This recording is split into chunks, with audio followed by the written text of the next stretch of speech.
Iniziata ufficialmente la stagione 2025-2026 dell'Umana Reyer. Agli ordini di coach Neven Spaia e del suo staff, infatti, si è radunata al Palasport Aliercio la prima squadra maschile al gran completo, a eccezione dei due giocatori ancora impegnati con le rispettive nazionali. Abbiamo cominciato noi allenatori a lavorare forte, preparare questa stagione che speriamo che va a essere molto più buona che questa che è passata. Soprattutto ci sono tanti nuovi giocatori, tante nuove idee, anche strategia di scegliere giocatori, abbiamo cambiato un po' di idee, dunque come sempre vogliamo essere sempre in avanti. Quest'anno abbiamo cambiato molto, la società è andata molto sul mercato, penso che abbiano fatto un ottimo lavoro.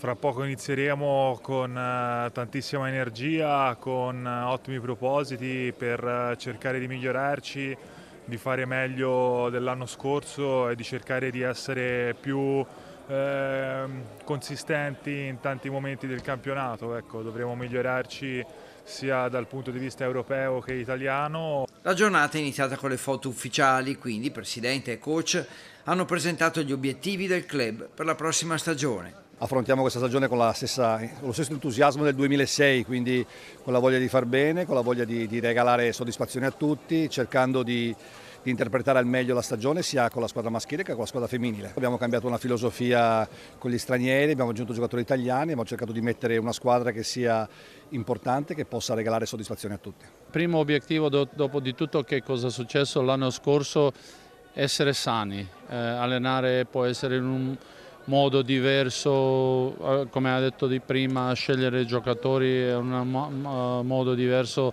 se qualcuno si infortuna che abbiamo già cambio preparato, tante piccole cose. Quindi cena di squadra a Mestre, compresi i giocatori aggregati dal settore giovanile, Macri, Corato, Eramo e Favaretto, a testimonianza del forte legame tra la prima squadra e il vivaio Oro Granata. Primo appuntamento, il ritiro di Falcade.